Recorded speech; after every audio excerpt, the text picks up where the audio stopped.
infantry soldier guys, but we're also military police, so which actually means in airsoft terms we are the LARPers. We are also going to interact with civilians and other yellows maybe who want to LARP. Of course it will be yellows who will be probably undercover, because as for now the rules of engagement for any yellow is shoot on sight. So if we see a yellow who is clearly identified as yellow, unless they have a white flag above them, we shoot them on sight. But if it's an undercover yellow, we don't know, then we can interact. And of course, maybe amongst the civilians, there is possible enemies. But okay, I'm already jumping ahead of myself. I'm gonna take my roster. First, a round of introductions. So me, I'm Diva from the Belgian team. Corny, my 2IC, and Kimoni, my RTO, or RTO actually. I don't know yet where I'm going to be. I hope to be in the field playing with the Belgians, of course, because that's fun. I will maybe also sometimes be with other squads, but HQ didn't brief me yet, so I don't know.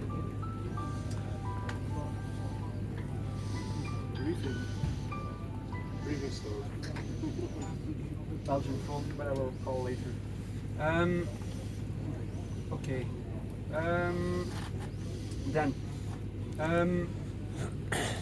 There is one person missing, and that's the squad lead of the Belgian team right now. It is just because there was a similar briefing at HQ. They needed a trustee. Everybody has read the rules? Okay, very well. So in the rules there's something about trustee. Everybody know what a trustee is? Yes, okay, so HQ decided that they want to have a trustee, so like a player marshal person in every unit. So in the MPs, Gerben, who is currently in the tent and is the squad lead of the Belgian crew, Army of Friends, is going to be the trustee of the MPs. In a way, it just means that if there is an issue on the field and Gerben is somewhere around, you can ask Gerben as a neutral party to solve the issue. He will act as some kind of on-site marshal, and what he says goes. He also has already a bit of Berget experience from before. Okay, I have for every squad lead and 2IC, I have a map printed in a plastic protection. I will distribute it after, but please help me to remember it. Our radio frequency changed for the platoon radio. Cornich already knows it as well, and we will distribute it afterwards as well. Then the story. So I hope people read the story as well on the website, but I made a little summary. So we are of course Northland. Northland. I think almost all of you have a Northland patch. If you don't have one yet, you can buy one. I think Cornish has one left. Sold out. Okay, it's sold out, so you can maybe buy one still at HQ for €2.50. Lots of you also supported Papa Company with a Papa patch. Thank you for that. I think I still need to give you guys. And that's a support patch for their vehicles. Thank you, by the way, to bring a vehicle too. So that creates easier rides for us, and also our battle medics, but I don't think they are here right now. No, I don't see them. So there's two guys sleeping in this tent. They are battle medics. They are not from Victor units, but they are a bit in our camp because otherwise they're lonely, and they will be cooperating with us. So it's a bit. We will see how it goes. But the thing is that they have a quad with a Stretcher barrack. stretcher barrack. Okay, but you know that with a thing behind Like that a you trailer. can a trailer. Thank you. A trailer with a trailer, and so they will also be functioning a bit as a vehicle for us, maybe. So that way we can easily deploy people. So we are Northland. Northland is actually a country in the north in decline, so economically it's not going very well. We are the official government force, but there is a rebellion going on, and so the yellows are the mercenary rebellion. It's a bit difficult. I would say they are more like rebels than mercenaries, to be honest, because they are trying to instigate a military coup. They're trying to overthrow the current government and install their own order. So to me that's a rebellion group. And we are operating in an area of Northland country, Northland, that is already very much in economic decline, that is not looked after a lot by the current government, and so it's a bit the Wild West. And in that Wild West area there is something very important, 2 gold vaults. We already know them on the map. Maybe your individual squad leads can point it out later. Everybody knows where they are. And these gold vaults are very important to our country, of course, because they have a big gold reserve. And of course the rebels are trying to get their hands on that gold, and we want to prevent that. Of course, there is civilians living in this area, not that much. It's a scarce populated area, but there's civilians living here. We are here to protect those civilians, to restore order in the area, because our civilians are being harassed by gangs. There is 2 gangs that we know of. There is the Odin's Wolves, if I'm not mistaken. They are a biker gang. They will be dressed as bikers, and they have white and green. White and green is civilians. White and black, I think. Wait, Oh. let me see. White and black. Yellow. So we have Odin's Wolves, white and red. White and red. Yeah, so white, red is, and biker clothes, as the easiest to recognize them actually, is Odin's Wolves. They're a biker gang. They do what a biker gang does. They harass people, they sell drugs, they prostitute. I mean, like, they're mafia. And then there's also another mafia group, but they're a bit more militarized. They are dressed in private military kind of clothing, so half camouflage, half chest rigs, body armor, that kind of stuff. And they are called Sons of the North, and they have white and black armbands. Okay, but it's actually pretty easy. Everybody who has a 2-striped armband, white and black, white and red, or white and green for everything civilian, are lodgers, in a way. And so, of course, those gangs, I mean, they are in this area. We know about them already for a long time. We are here to police them. We are not here to shoot them on sight, because our main enemy is the rebels. We want to eliminate all rebels. We want to restore order. If the gangs work with us, that's fine.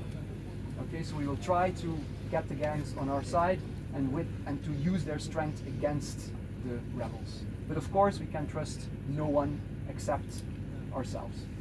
And of course, we try to protect the civilians. There's also an election going to happen, unless told otherwise. We, for the moment, know there is an election going to happen. We are also here to help this election be carried out, to secure it. People from the election committee, the people running for the governor candidates, they will all be wearing white-green armbands, just like other civilians. And possibly we will be able to identify them, I guess, like election candidate will be wearing more official clothing, but we will see. So we will have to talk to people to let you know. So that's the story so far. There is also going to be a large briefing by HQ by 5 o'clock.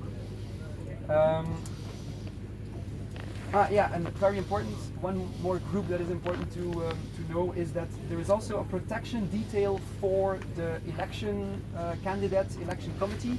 They will be armed as well, so they will be wearing white and green armbands, so they will be like armed civilians, but I guess they will also be a bit more military. They will be fully black. Fully black? Okay, yeah. So they will be fully black. Thank you for this information. Do they have people that actually signed up for this? I think they do, yeah, I read something about this, so I think it exists. And of course civilians can be armed as well, because like I said, it's the Wild West, people need to defend themselves. So civilians owning weapons, carrying weapons, if they are not forming any threat to us, like just holstered weapons, that's possible. Okay, then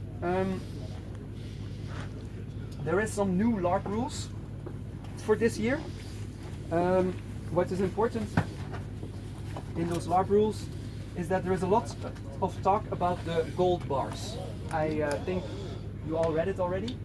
So what is a bit strange in the rules, let me just take them for a moment. Yeah. That is that I think that Berget crew struggled a bit with what if somebody gets shot. Normally in airsoft, if you get shot, you just drop the items you were carrying that are in game. But of course, it's a huge playing field, so if you just drop the item, it can be in the middle of wherever and not be found again. So that is not in the rules. People keep carrying it, but we can search people who, of course, are in bleed out, but also who are going to the respawn. So actually, ghosts we can also search, because of course, so a dead ghost floating to its respawn, we can see the ghosts and we can still search. Okay, so very important, very important. So it's a bit strange, of course, because we are not used to do this at all. We are not used to see people with their orange dead rags to actually go and like search them or something like that. I would also make it easy, and at that moment you just like, I've searched you. You don't really search them physically, but just say I searched you. Everything you have on you that is in game, you have to give it to me, something like that. That's also possible. Like if you want to search someone, you always need to ask, "Can I search you?"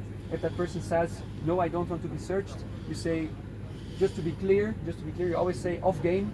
I understand you don't want to be searched, so I will just tell you that I searched you, and then you give everything to me that is in game." If they want to be searched, they can of course hide it. There is some civilians with a lot of LARPing experience, they will hide it very well. I'm really talking about between the legs and this kind of stuff. So if they're really like that, you can really search pretty thoroughly. But I'm pretty sure that the Swiss guys, maybe some of the Swedish as well, maybe some of the Belgians as well, have professional frisking experience. We have a metal detector. Yeah. Also, by the way, yeah, Illusion is literally has a real working metal detector with him to also detect. But of course, yeah, it will depend where he is in the unit, but he has one. Of course, I don't know if what will react to it. I think the gold bars will probably not react to the metal detector. It looked like it was concrete or something. I mean, if somebody hides a gold bar up in their ass, they can keep it. That's dedication on another level.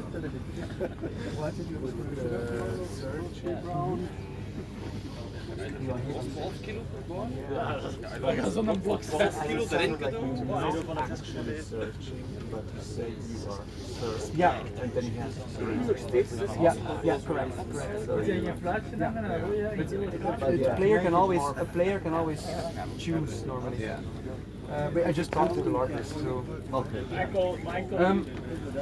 Then prisoners is a bit the same system. So you always ask first if somebody wants to be taken prisoner, because everybody can choose.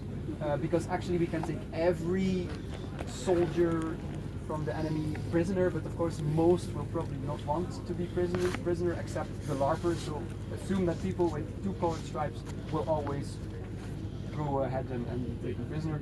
And then we take them here, we can interrogate them. Cornage already made some kind of template with interrogation questions. I hardly recommend to download it on your phone so you have it easily at hand to help the interrogation process. We also have a lot of interrogation tools, fun interrogation tools. People who brought fun interrogation tools, you just spread the words to the others. And for the moment, I would say that I believe that there's still a lot of space in the big Berget tent down in the woods, right? Yeah, okay, so then we will make that our temporary prison. We don't have to... That's a road to the tent. Or you can... Yeah. No problem. Okay, sorry. Okay, but so it's an idea to do it there, but in a way, keeping a prisoner is only for a short amount of time. We are not going to keep someone here for hours. It's more like just for interrogation purposes, and then we either send them off to a bigger prison so they just go to respawn. But try to stay in the story. Try to always explain your actions by story elements. If you don't have any information from the real story from HQ, just create some elements to the story yourself to just explain what you're doing. Don't just say like, okay, now we are done, you can go back to your base. But yeah, you send them off to a bigger prison or you kill them. But of course, we don't do any war crimes. We are Northland official government. So we don't. We're not the mercenaries. Yeah, only the mercenaries who perform war crimes. Coughing is also possible, but it always needs to be safe. So like I have paper tape with me, like this tape that you use for painting, for example, because you can easily tear it. So use things that are safe to cuff someone with, that they do, and always at the front so that they don't fall, but they don't trip, and that they can easily remove it. But of course, explain it to the one that you're cuffing. So also while you are doing things, explain everything you do in a way, because that way it's clear to the opposing player. You have to see it a bit as that you are doing some impro theater. You are together forming some kind of fun interaction. So explain to them you're cuffed now. I cuffed you so that they don't just like, you know, use their strength. Like I'm strong, I can rip this apart, and then I'm free and run away.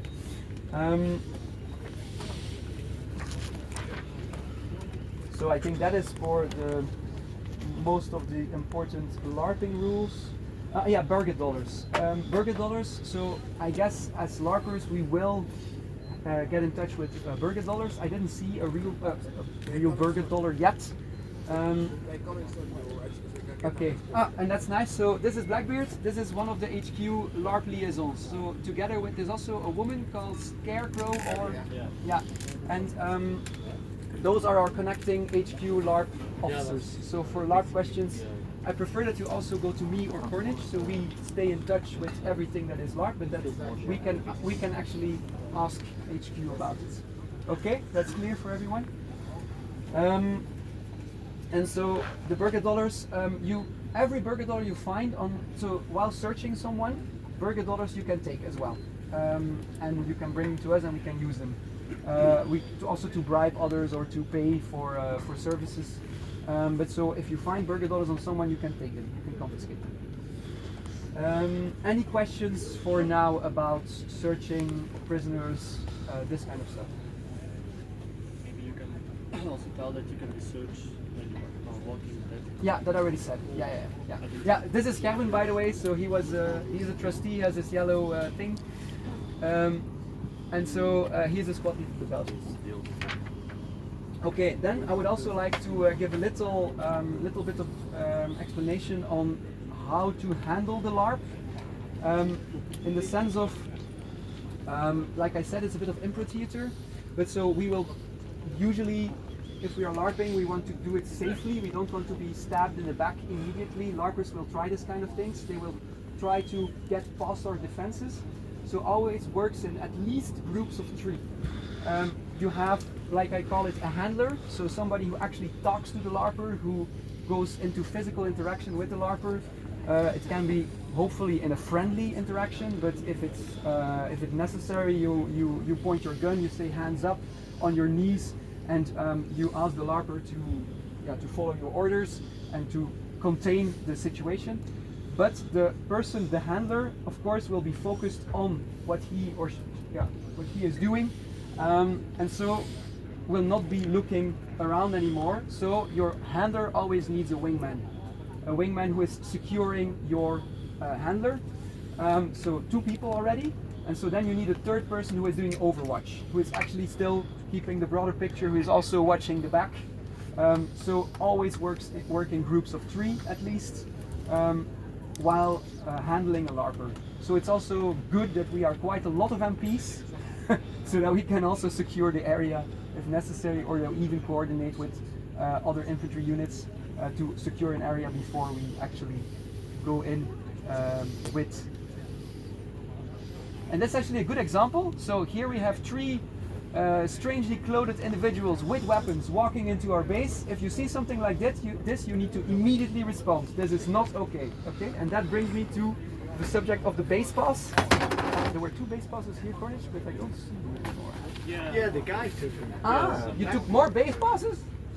Those were the 2 I already handed to you. I get it back, I take it again. Yeah, okay. So this brings me to the base passes. So of course we don't want people to just walk into the base. If they walk into the base, you immediately contain the situation. You point your guns, this is off limits. No sane person will just walk into a military base like, ha la la la la, that is completely not okay. So use your normal feelings, like if you're like, this is strange, it is strange, you respond to it. And if they come here, and of course if it's LARPers, they're immediately going, yeah, but I just want to talk to your commander. That's the basic answer for a LARPer coming into the base who is just trying to test their defenses. The moment they get grabbed, they will be like, yeah, but I'm just here to talk to, or something like that, or I want to just buy a burger or something. And so, of course, never trust it. If they really want to buy a burger, you first ask them off game, are you really here to buy a burger, or are you in game? And if they say I'm in game, then you know, of course, you need to contain the situation. And then if they really are into the base like that, you can even take them for questioning. I mean, that's probably someone who is having a double agenda. If they are nicely and they're waiting outside the base, they just want to relay a message, you ask them what they're doing here, and you make a base pass for them. And the base pass, so we have these kind of passes that they can wear visibly around their necks, and it says who they are, what they're here to do, who wrote the base pass for them. So I want here your name and the squad you're in, so that we can clearly identify who wrote it, who knows more about the situation, and an expiry date and time. And that's important as well. It's not standard expiry date, the 29, the end of Berget, but it can also be only for a couple of hours, depending on what this person is here, what the purpose of this person is. And of course, it's not because they have a base pass that they can walk around freely. No, everyone who is in here, who is not wearing a Northland patch and a blue armband, has to be accompanied at all times. Okay, that's clear. That's more or less, I guess, the info I have for the moment. Let me quickly see. Of course, I want to take a group picture. Yes. Eva, I have a question. Yeah. Everyone write a pass, or are we going to do only the squad leads, or only the... To me, Kornich, did you hear the question? No. Did you hear the question? So, Kevin is asking, can everybody write a pass, or do we want specific individuals to write a pass? I mean, all MPs, I guess, should be able to write the pass. So, that's what I'm thinking as well. Like, for me, I mean, I don't want just one individual writing a pass for one civilian without anybody else knowing it. That's not the idea. The idea is, of course, that it's containing a civilian or an individual with a squad, and then one person of that squad is going to make the pass. That's how it goes. But who makes the pass exactly in the squad, that is not really important. But you have to know. Yeah, we also have we probably will have to put up some checkpoints on the road as well. I've heard already from Illusion we have some road cones. We also have a couple of mines. So we can also literally put mines on the road, for example. And I think we will do these checkpoint things because that will be an easy way to create a physical boundary on the field to interact with everybody who passes through. But that will be depending on what HQ asks us to do. Okay, then I will first take a group picture, and then we will distribute some maps, smaller maps, to the squad leads. I'd like to give one more input. Yeah, of course. Remember your words if you go to a people and say that you are arrested now, I take all your guns, and that doesn't mean the knife, so that everything knows not only the guns like the shooting guns, also your knives, that not only again knife case. Yeah, okay, so what Steini is pointing out is indeed very important. If you go to someone and you arrest them and you say like all your guns are not working anymore right now, we disabled them, we took them away from you, but we're gonna physically leave them on you because it's your property, that they can still try a knife kill. So and of course there is no and a knockout as well, because if we don't carry helmets they can knock us out, and that's also very important. Knockout, you don't remember anything for the next 5 minutes, so you don't know who knocked you out, you don't know what happens after. That's also very, very important. Actually, story-wise, I would also like you guys to, if you are shot and you're dead and you have to go back to respawn, that you also forgot a bit what happened, because logically you are like a new MP who, and you're a new person. So try unless you feel like but this information is really, really important, otherwise it's gonna get lost or something. But if you feel like I forgot it, we'll just try again, then you forgot it. That's a choice you can make up to yourself, because it's not in the rules. But what Steini said, so knife kills are still possible, but a knife kill, we don't have actual knives, it's with hands. For the civilians, I also think they don't have actual knives. I don't think civilians can even perform knife kills. I think it's also in the rules. They can perform knockouts, but no knife kills. We cannot knife kill. We cannot. I know, yeah, we cannot knife kill, that's okay. But so you will have to restrain them to make sure they cannot do a knife kill. Any more questions or inputs? Okay, well, thank you for your attention. I would like to take a group picture, and I'm just going to do a quick head count to be sure. Is there, to the squad leads, is there anybody not accounted for, or everybody that you expected to be here is here at Berget? Yeah, okay. 1, 2, 3, 4, 5.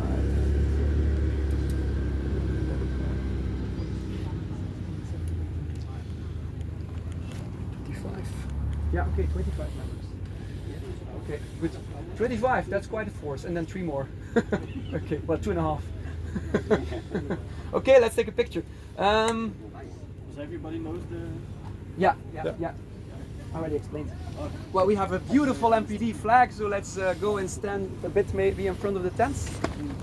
And I will ask one of the liaison officers to take pictures.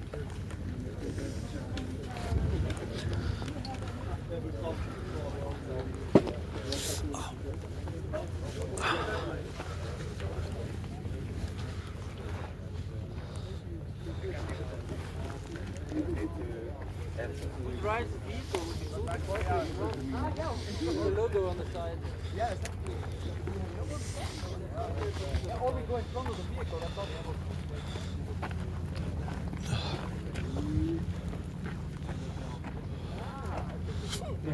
Go stand a bit in your squad, like bunches of squads, but all nice together.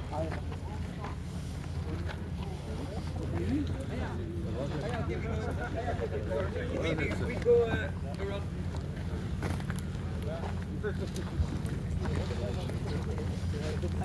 Ja, niks zo is het gebeurd.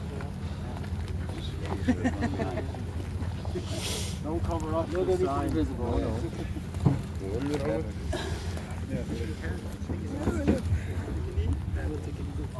Get 2 lines again. In the Barat mit Hunden. Ja.